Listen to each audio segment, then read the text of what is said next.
Bismillahirrahmanirrahim. Assalamualaikum warahmatullahi wabarakatuh. Perkenalkan, nama saya Ainun Merdia dengan NIM 11220120000055.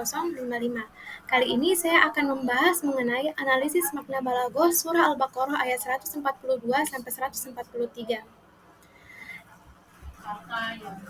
Oke.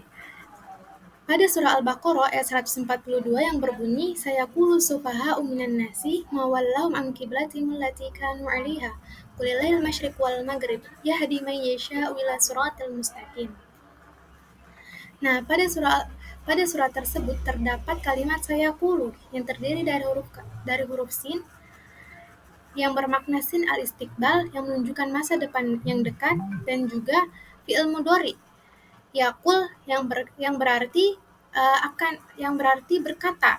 Nah, secara lengkapnya sayaqulu berarti akan berkata atau akan mengatakan. Sayaqulu menunjukkan bahwa ucapan tersebut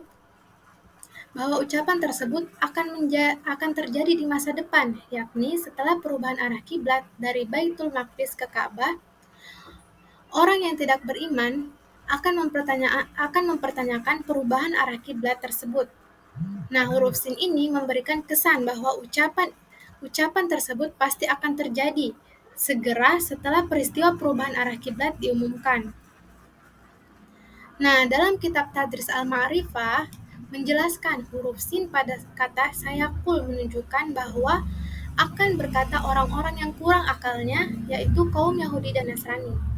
Hal ini menunjukkan kebenaran Al-Quran, karena ketika perubahan kiblat telah diumumkan, orang-orang atau kaum Yahudi dan Nasrani benar-benar mengatakan apa yang memalingkan mereka, kaum muslim, dari kiblat yang dahulu mereka berkiblat kepadanya.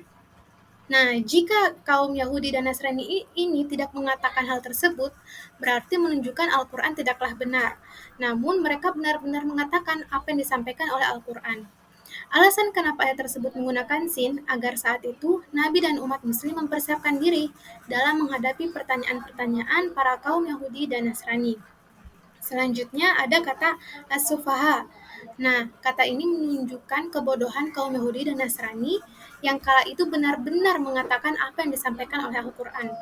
Nah, jika kaum Yahudi dan Nasrani termaksud pintar karena tidak akan mengatakan hal tersebut, padahal saat itu merupakan peluang yang besar untuk menunjukkan keraguan Al-Quran, karena niat utama mereka adalah membuat keraguan atas ayat-ayat kandungan Al-Quran.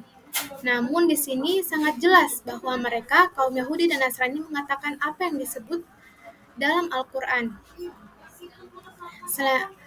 Nah, as-sufaha berasal dari kata as-safahu yang berarti kebodohan, kekurangan akal, atau ketidakbijaksanaan. Dalam konteks ayat ini, as-sufaha berarti orang-orang yang bodoh atau kurang akal, yaitu mereka yang tidak memahami kebijaksanaan dan hikmah dari keputusan Allah. Nah, siapa yang dimaksud as-sufaha dalam ayat tersebut? Yang dimaksud as-sufaha pada ayat tersebut adalah orang-orang munafik, kaum Yahudi, kaum musyrikin Mekah, dan sebagian kaum yang lemah iman dari kalangan muslimin.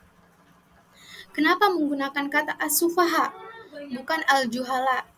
Nah, karena kaum Yahudi dan Nasrani bodoh bukan karena tidak punya akal, namun bodoh karena tidak mengenal kebenaran. Dalam tafsir Jalalain disebutkan bahwa as-sufaha merujuk pada makna orang yang lemah akidahnya.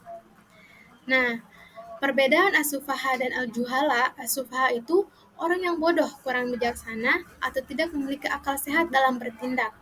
Nah, kata ini sering digunakan untuk merujuk kepada orang-orang yang tidak hanya kurang ilmu, tetapi juga tidak mampu menggunakan akalnya secara bijak, terutama dalam tindakan atau keputusan.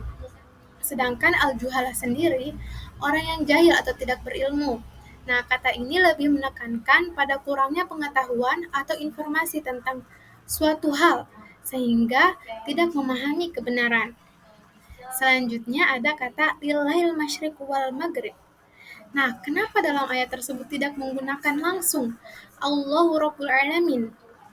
Nah, dalam kitab Jalalain mengatakan bahwa maksud dalam kalimat tersebut milik Allah seluruh arah.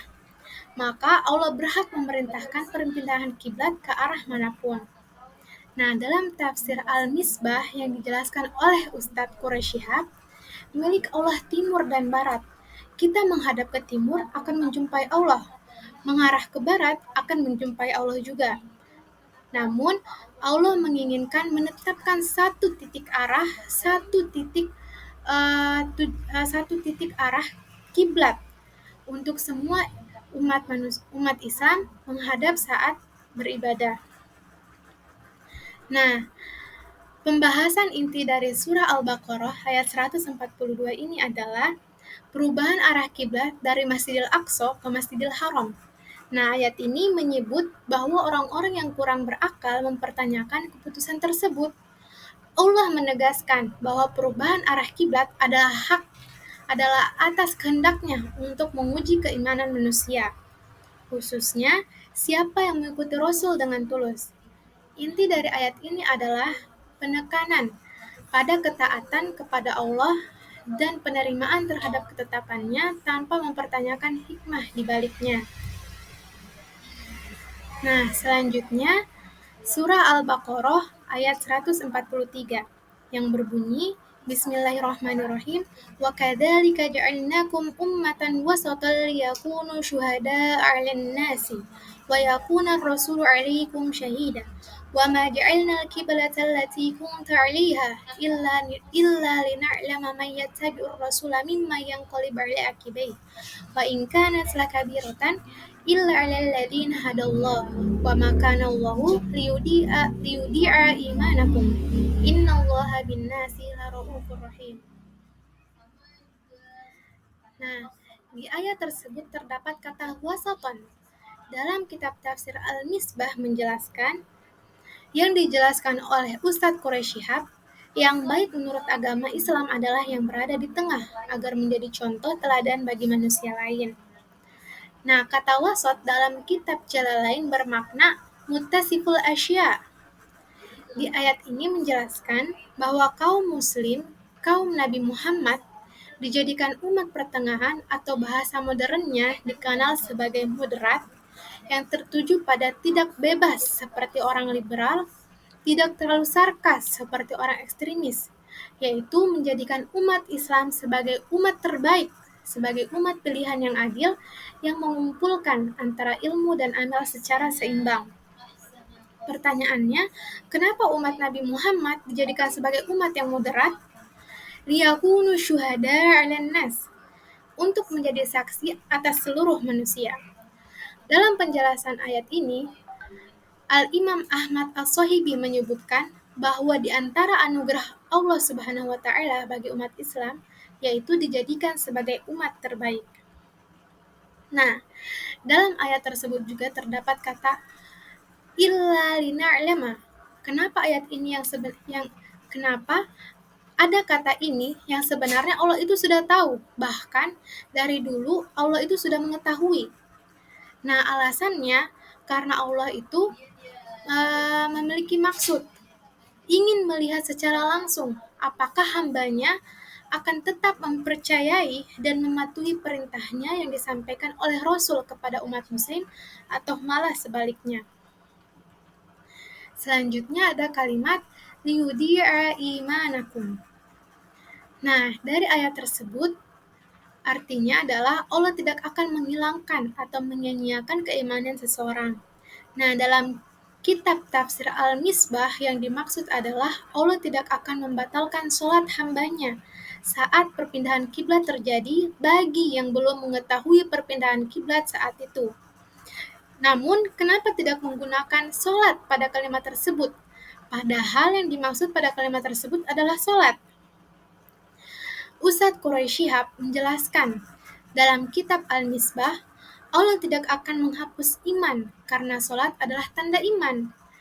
Kalau beriman sudah pasti sholat. Jika tidak beriman, maka belum tentu akan melaksanakan sholat. Nah, penjelasan inti dari surah Al-Baqarah ayat 143 ini bahwa umat Islam dijadikan sebagai umat yang adil dan pilihan ummatan wasaton agar menjadi saksi atas manusia. Dan Rasulullah menjadi saksi atas umat Islam.